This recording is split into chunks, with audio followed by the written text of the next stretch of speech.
Alors, peur et agressivité, c'est quand même 2 dossiers qui sont importants chez les animaux. La peur, on en a, parlé souvent.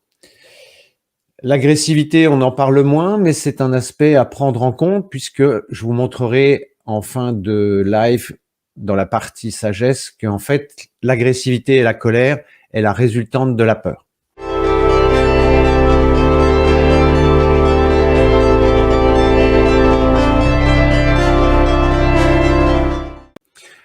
Donc pour les nouveaux, on parle évidemment des 5 éléments, donc des 5 organes, le foie, le cœur, la rate, le poumon, les reins.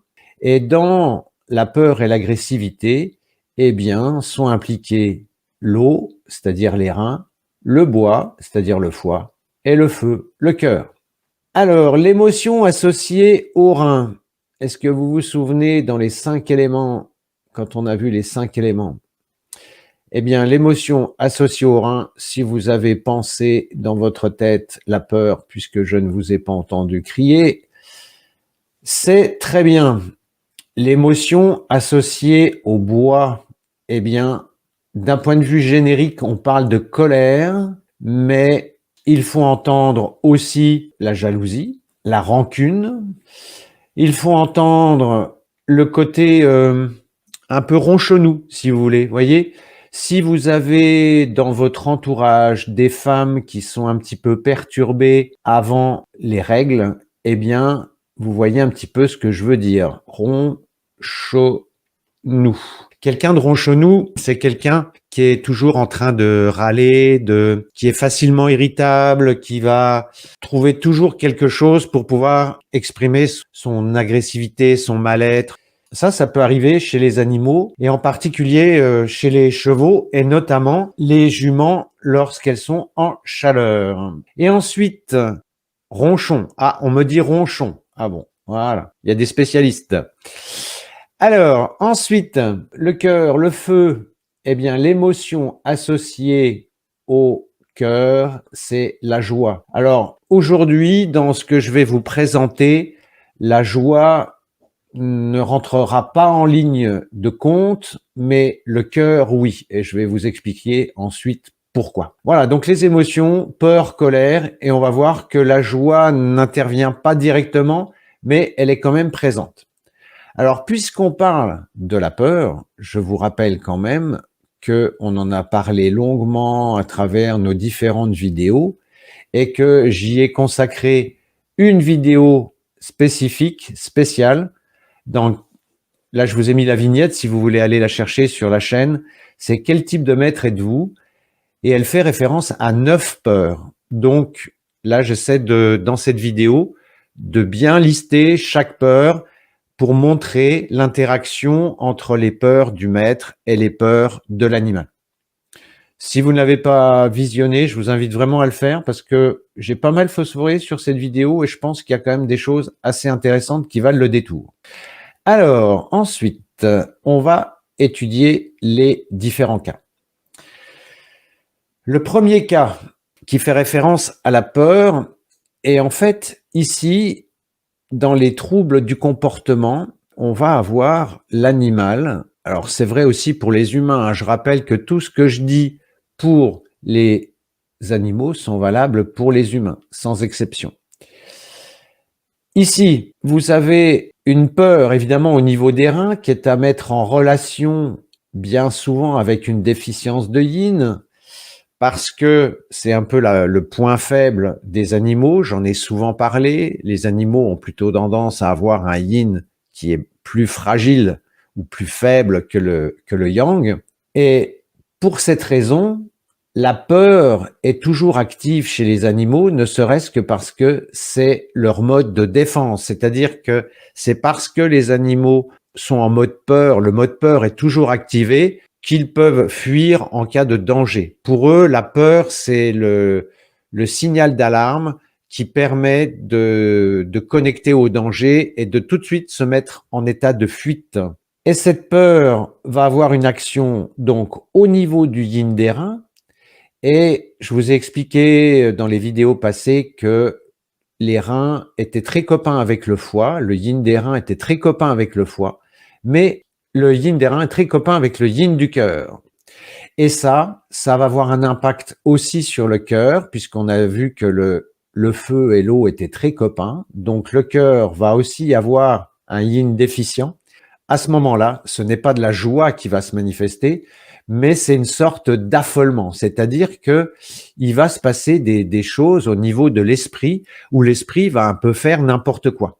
Ça, c'est typiquement un état d'une sorte de panique. Vous savez, quand le chien panique, lorsque vous partez au travail, que le chien est tout seul dans la maison et qu'il va détruire, il va se défouler sur la poubelle, bon, voilà. Ça, c'est typique d'un état de peur qui va venir agiter l'esprit et qui va entraîner des troubles du comportement. Alors que l'animal peut être charmant, à condition que son maître soit là, parce que le chef de meute, c'est celui qui est rassurant. C'est pour ça que j'avais insisté lourdement sur l'importance du chef de meute. Et donc, dans ce cas-là, quand le yin des reins vient perturber parce qu'il ne nourrit pas suffisamment le yin du cœur, le cœur va venir s'affoler. Et je vous rappelle aussi que nous, on a le même mot pour le cœur steak et avoir bon cœur. Les Chinois, eux, vont pas parler du cœur. Quand ils vont parler du cœur steak, ils vont parler de sin. Et quand ils vont parler du cœur esprit, ils vont parler de chêne. C'est l'esprit. J'en parle dans ma vidéo sur les 3 trésors, puisque le chêne, c'est un des 3 trésors, puisqu'il y a l'esprit, le corps et l'énergie. Donc, quand le yin des reins est insuffisant, le cœur a tendance à s'affoler, à faire n'importe quoi, et ça peut donner des troubles de comportement. Ça va être aussi le cheval qui est surpris, je sais pas moi, un papillon, un oiseau, ou je ne sais quoi, ou une mobilette qui passe, et là, votre cheval fait n'importe quoi. C'est vraiment des états de panique où on verse dans l'irrationalité. C'est-à-dire que là, vous pouvez essayer de faire tout ce que vous voulez, c'est l'émotionnel qui part en vrille et c'est un peu compliqué de faire quelque chose à partir du moment où l'animal est en état de panique. C'est aussi chez les chevaux, quand vous essayez de le mettre dans le van, dans le vent, ça dépend, tout le monde, enfin dans la carriole qui permet de transporter les chevaux, eh bien vous avez des chevaux qui paniquent. Ou alors juste avant la course, vous avez des chevaux de course à partir du moment où ils sont au départ, eh bien ils montent dans les tours et ils sont susceptibles de faire n'importe quoi. Et pour un cheval de course, c'est embêtant, surtout si on est le propriétaire ou si on est le parieur qui a parié sur ce cheval. Donc là, bien entendu, chez Animaux Tao, on a une solution, c'est le Tao calme. Donc le Tao calme va avoir une action évidemment sur le yin des reins, va avoir une action sur le sang et en particulier aussi sur le yin du cœur. Et c'est pour cette raison, c'est lié à cette déficience de yin ici au niveau du cœur. Hop, ici, vous voyez qu'il y a un manque de yin ici. Eh bien, c'est ça aussi qui peut faire que dans un état de panique, outre l'esprit qui s'affole, vous pouvez aussi avoir des palpitations.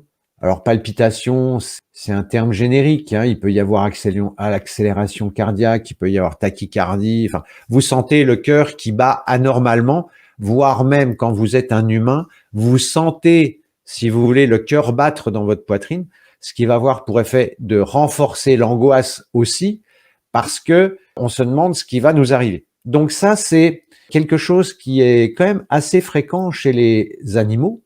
Alors, bien entendu, le Tao calme va avoir un effet reconstituant sur le yin des reins et va calmer l'esprit. Ce n'est pas un produit qui va agir sur le yang et qui va faire de votre animal un légume. C'est pas un produit abrutissant. D'ailleurs, le Tao calme en version humaine, on peut l'utiliser pour les états dépressifs, pour l'esprit qui a tendance à s'agiter d'une façon un petit peu trop excessive. Je vous ai déjà expliqué que si vous prenez certains médicaments chimiques calmants, vous avez même, on donne même du Prozac aux animaux, enfin on donne des trucs pas possibles. Eh bien, la chimie, les médicaments chimiques ont une action sur le yang, c'est-à-dire que ça vient faire baisser le yang, ce qui fait que au lieu de remonter le yin, vous vous retrouvez avec un yang déficient et un yin déficient. Alors que le Tao calme va avoir un effet reconstituant, va venir nourrir le yin, ce qui veut dire que normalement, on va dire en moyenne, en 2 mois, on doit pouvoir classer le dossier. Si le problème peut se classer. Parce que il y a quelque chose qu'il faut garder en tête, c'est que vous avez le corps et vous avez l'esprit. Et donc, quand le corps, notamment le yin des reins, est déficient, vous allez avoir, c'est ce qu'on vient d'expliquer, une action sur l'esprit. Et quand l'esprit est perturbé, vous allez avoir une action sur le corps. Donc, le Tao calme a l'intérêt et l'énorme avantage d'agir sur ce cercle vicieux, parce qu'une fois qu'on est là-dedans, il est difficile de s'en sortir sans une aide extérieure. Donc, le Tao calme va venir, si vous voulez, casser ce système pervers, justement en permettant au corps de ne pas, enfin, de limiter cette agitation mentale, mais vous pouvez quand même avoir des habitudes au niveau de l'animal qui peut être d'avoir un esprit agité ou qui peut avoir des troubles du comportement qu'il a récupéré quand il était poulain ou quand il était chiot. Typiquement, dans ce cas de figure, on a tous les problèmes de sevrage. Quand les animaux sont sevrés trop tôt, vous avez ce qu'on appelle un syndrome d'oralité, hein, au sens oral du terme, c'est-à-dire que le fait de manquer de nourriture ou d'avoir été sevré trop tôt, d'avoir manqué de nourriture affective, puisque dans le fait de téter, il y a aussi une nourriture affective, une connexion avec la mère, eh bien ça peut entraîner des troubles du comportement, où vous avez une agitation de l'esprit, où vous avez une peur de manquer. Chez les humains, ça se rencontre très fréquemment. Vous avez des gens qui ont toujours peur de manquer. À ce moment-là, c'est un programme au niveau de l'esprit qui est toujours présent. Et parfois, c'est pas toujours évident de venir compenser ou venir dissoudre cette flèche parce que c'est l'esprit qui génère, qui est toujours agité. Alors, on peut le limiter, mais parfois, quand vous avez des animaux qui sont récupérés des pays de l'Est, ou par exemple, pour les chevaux qui viennent d'Espagne, par exemple, ou même les chiens, vous avez beaucoup d'animaux qui sont maltraités. À partir du moment où votre animal a été maltraité, qu'il a été mal nourri, qu'il a été en état de privation, forcément, vous allez avoir dans l'esprit des programmes qui vont avoir tendance à agiter l'esprit. Donc, avec le Tao calme, on peut agir là-dessus.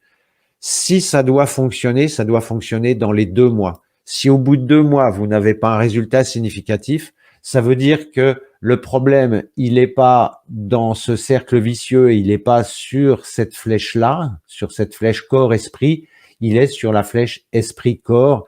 Et là, à ce moment-là, ça va être plutôt un travail qui va relever du comportementaliste, ça va être plutôt un travail qui va être psychologique. Les anciens qui ont manqué de nourriture pendant la guerre, vous voyez qu'il en reste toujours des séquelles parce que dès qu'il y a des bruits de pénurie ou de manque ou autre, vous voyez les gens les plus stressés qui vont justement faire des provisions. On est typiquement là-dedans. Donc, si vous êtes éleveur, attention au sevrage, prenez bien le temps. Bon, souvent, les éleveurs font correctement leur travail, mais ils peuvent être parfois sollicités par les futurs propriétaires qui veulent aller plus vite que la musique. Et il vaut mieux que le chiot ou le poulain reste plus longtemps avec la mère que pas assez longtemps. Et chez les chevaux, souvent, on a quand même un sevrage qui est souvent brutal, quoi. Hein, et donc c'est pas toujours très équilibrant pour le poulain. Donc, pour favoriser le sevrage, par exemple, c'est un produit que vous pouvez utiliser. Comme ça va calmer l'esprit et ça va limiter les peurs.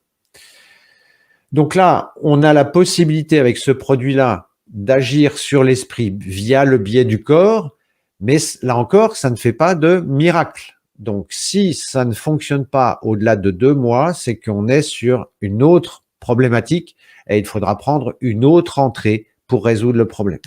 Voilà ce que je voulais dire sur ce dossier-là. Alors ensuite, le cas numéro 2. Alors le cas numéro 2, j'ai fait 2 Smarties qui sont similaires parce que je voulais prendre le temps de vous expliquer, même si je vous en ai déjà parlé, hein, en fait, je vous dis toujours la même chose, hein, c'est pas compliqué. Au niveau du bois, donc on a vu qu'on avait l'émotion associée qui était la colère. Chez les animaux, vous allez avoir l'agressivité. Ça sera plus de l'agressivité. Hein, on peut pas vraiment parler de colère chez un animal. Peut-être s'il réagit, je sais pas.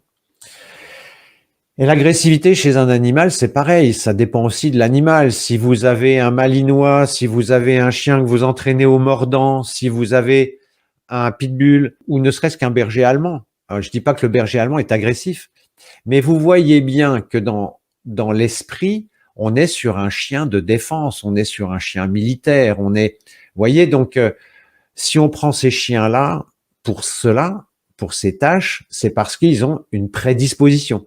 Donc, vous avez des animaux qui vont avoir une prédisposition à ce que justement ce déséquilibre yin-yang aille en faveur du yang au niveau du foie.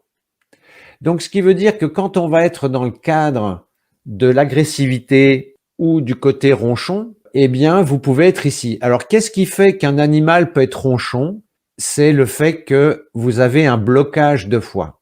Philippe Sionneau appelle ça une surpression du foie. C'est un petit peu la cocotte minute, le feu sous la cocotte minute qui fait monter la pression à l'intérieur.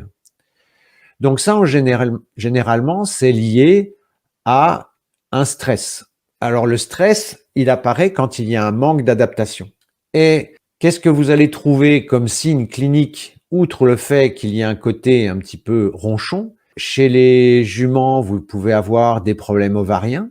Si vous êtes éleveur, eh bien, il peut y avoir des problèmes de fertilité. Il peut y avoir des problèmes hormonaux. Donc, qui dit problème hormonaux dit problème de thyroïde, hypophyse. Sur le long terme, on peut avoir un syndrome de Cushing, puisque dans Cushing, on est sur un foie bloqué aussi. On peut avoir des signes de stagnation divers et variés, qui peuvent entraîner des processus, des masses divers et variés. Ça peut être des kystes, ça peut être des lipomes, ça peut être des tumeurs. Donc, dès que vous avez un blocage, oui, vous pouvez aussi avoir des problèmes aux yeux, évidemment, puisque vous vous souvenez que les yeux sont en relation avec le foie, et notamment chez les chevaux, ce qui est très fréquent, ce sont les uvéites. Donc ça, c'est un problème de stress qui vient venir bloquer le bois ou le foie, et à partir de ce moment-là, vous avez tout un tas de signes qui peuvent apparaître. Pour les cavaliers, vous pouvez aussi avoir des raideurs. Alors, les cavaliers s'en aperçoivent plus peut-être que les propriétaires de chiens, mais vous pouvez avoir des raideurs musculaires. Donc, quand votre cheval ne donne pas le meilleur de lui-même sur un plan sportif ou votre chien, eh bien, c'est peut-être qu'il est dans une sorte d'armure et ça manque de mobilité. Hein, imaginez que vous vous déplaciez dans une armure, vous voyez que c'est pas très confortable pour se plier ou pour se mouvoir. Donc là, on est sur un excès de yang, mais qui est lié à la surpression. Et puis là, en fait, ce que j'aurais dû faire, c'est faire un yang qui soit plus élevé. Hop, comme ça. Tac. Voilà.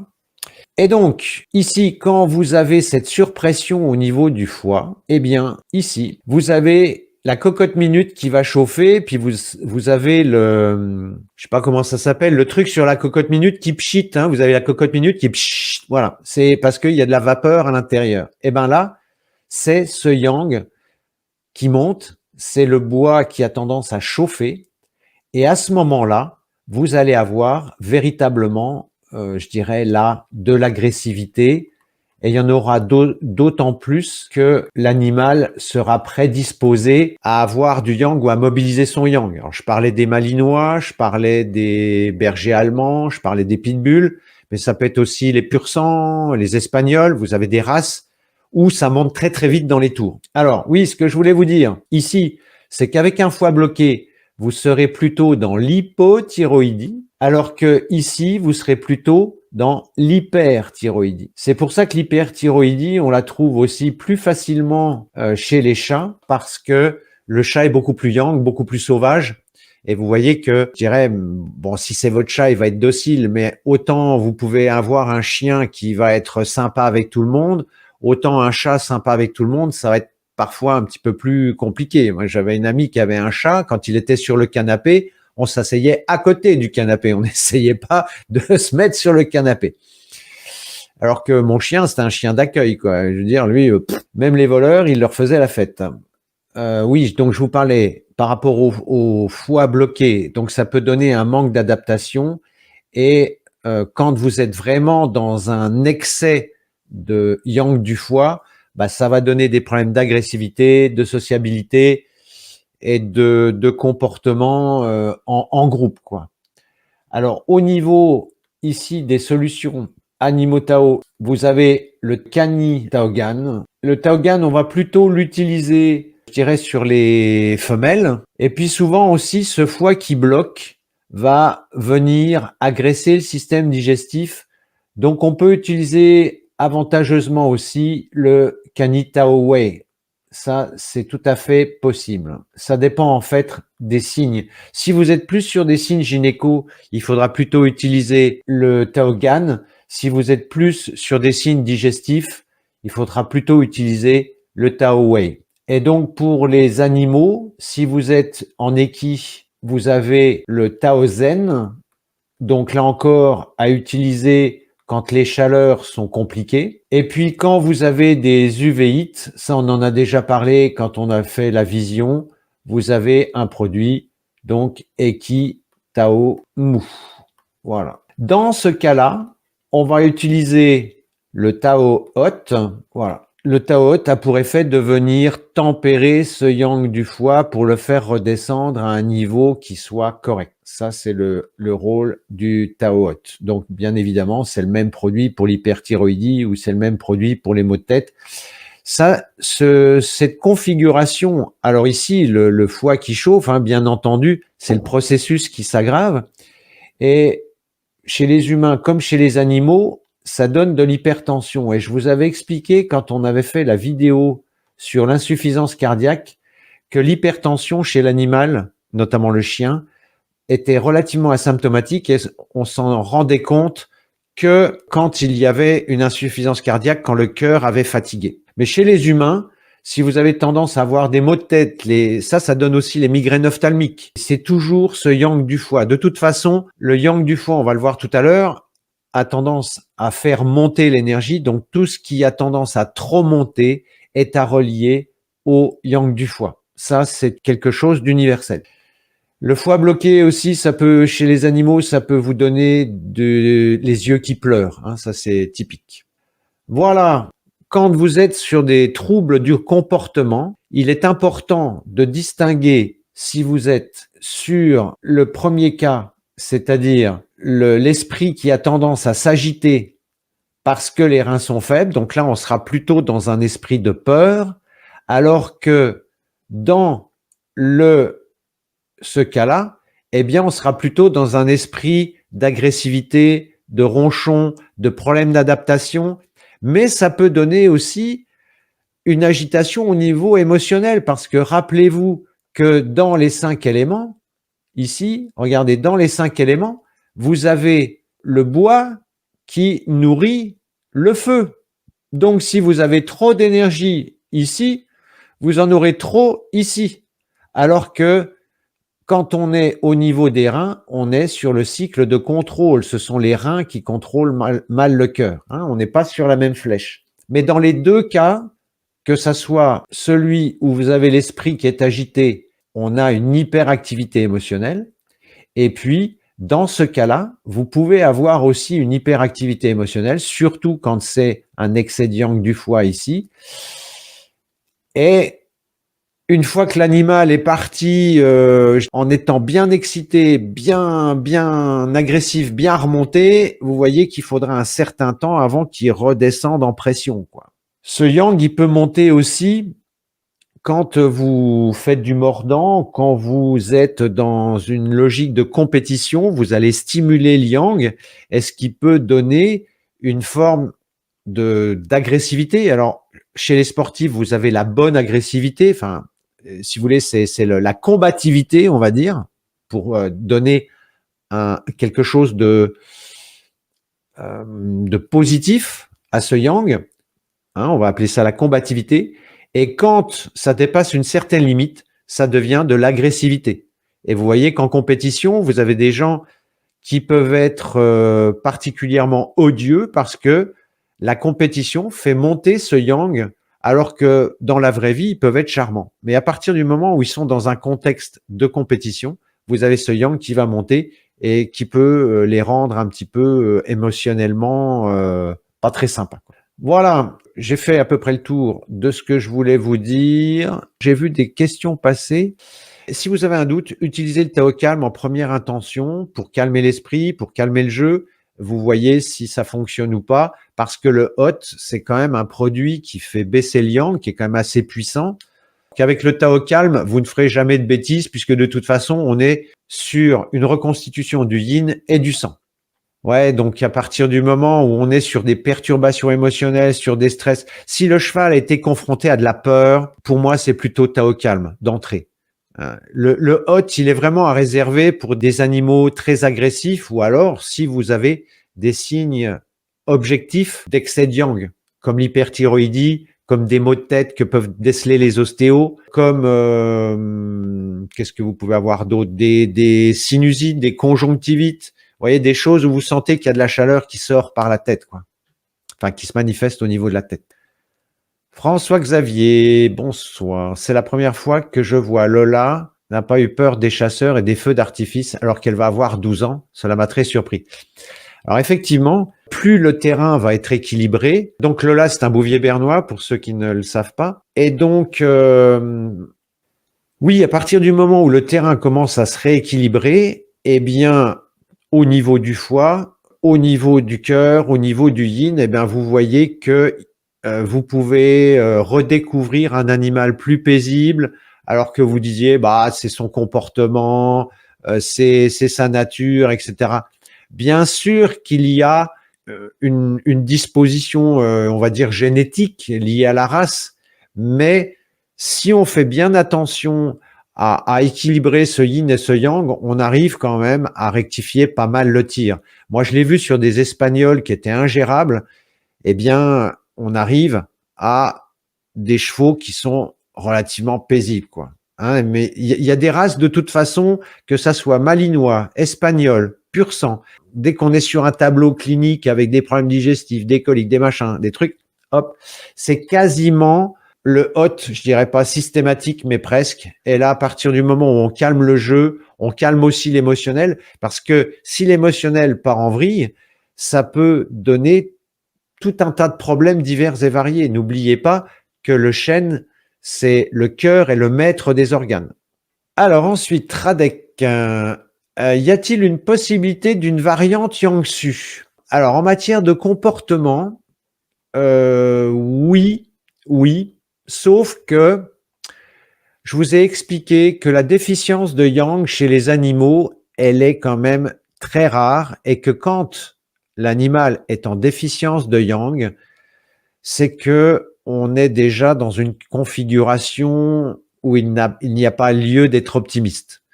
C'est chez l'animal, c'est d'abord le yin, la déficience de yin qui se manifeste. Quand la déficience de yang se manifeste, ça veut dire qu'on est plutôt sur des animaux en fin de vie. Alors qu'il y ait une déficience de l'énergie, du chi, et ça, il faudra que je vous explique la différence entre une déficience de chi et une déficience de yang. Mais quand il y a une déficience de chi, parce que j'ai eu le cas aujourd'hui d'une dame qui avait chargé avec du taobi parce que son chien avait un problème dentaire, et comme c'était un chien qui avait 15 ans, bah effectivement le taobi avait un petit peu sollicité la rate, et le chien avait une petite baisse d'énergie, ce qui peut répondre à une logique. Mais le yang-su chez les animaux, il faut oublier. Si vraiment vous avez le yang qui est déficient chez un animal, c'est que là, le pronostic est pas bon, hein, ça c'est clairement.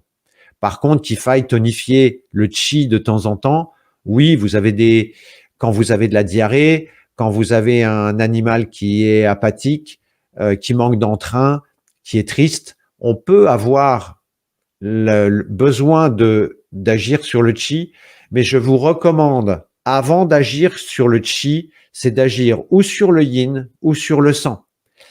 Et en particulier ici, je vous ai parlé chez les humains d'état dépressif. Ici, ça peut correspondre à un animal qui est triste, à un état dépressif. Alors moi, j'avais ça avec mon chien les lundis, parce que quand il y avait des amis qui venaient le week-end, il y avait de l'effervescence dans la maison, il y avait beaucoup de monde. Lui, il aimait bien qu'il y ait beaucoup de monde. Et le lundi, il avait son coup de mou. Bah, vous voyez, c'est typique. Mais dans ce cas-là, c'est pas le qi qui baisse, c'est le sang. C'est le sang. Et c'est une grosse erreur que font beaucoup de thérapeutes en médecine véto, c'est de vouloir systématiquement agir sur le qi. Non. Agissez sur le yin, agissez sur le sang, et vous verrez que par effet domino, le qi va repartir ou le yang va repartir. Voilà. Mais agir sur le yang sur un animal, c'est risqué. Hein. Il faut vraiment être sûr de ce qu'on fait. Hein. Voilà. Et là, il faudrait qu'on parte dans quelque chose de beaucoup plus technique. Ouais, ça nous emmènerait trop loin. Je vais pas développer ce soir, mais il y a beaucoup de thérapeutes qui font des erreurs entre une déficience de yang et une déficience de sang parce que vous avez des symptômes qui sont similaires. Et ça, c'est le piège. Et chez les humains, et surtout chez les animaux, on est plutôt sur une déficience de sang. Et cette déficience de sang, elle trouve son origine dans la déficience de yin. Voilà. Bon, bah, c'est pas mal. Alors, ensuite, je vois Radek qui me dit merci. J'insiste pour tous les thérapeutes qui sont là ce soir ou qui écouteront le replay de ne pas agir sur le yang. J'ai eu le cas une fois d'un cheval. Ouais, c'était un cheval, une jument. Et la personne avait utilisé un complexe de plantes à base de gingembre. Alors, je vous dis pas dans quel état était la jument quand il a fallu que je récupère le truc. Waouh, ça a été compliqué, quoi. Donc, c'est pareil. Le gingembre, c'est un produit qui est utilisé par certaines personnes. Non, pas de gingembre, c'est beaucoup trop chaud. Attention aux produits qui sont trop chauds. Donc, un produit chaud, je vous rappelle, c'est un produit qui a un effet échauffant sur le corps et donc qui va stimuler le yang. Donc, pas de gingembre chez les animaux. Enfin, sauf configuration particulière, sauf prescription d'un professionnel. Mais vous n'allez pas chercher votre gingembre dans vos épices pour dire tiens, ça va faire du bien à mon chien parce que j'ai lu que c'était un tonifiant. Ah bah oui, ça pour tonifier, ça va tonifier, mais imaginez que votre chien ait de l'hypertension, qu'il soit passé inaperçu ou autre, vous allez voir, un gingembre mal utilisé, ça peut conduire à l'AVC, hein, donc attention avec ça. Voilà, donc si j'ai répondu à toutes les questions, je vais traiter l'instant sagesse. Et pour finir, merci de mettre un pouce en l'air et de vous abonner, c'est ce qui nous aide le plus à promouvoir la chaîne. Merci et à très bientôt pour une nouvelle vidéo.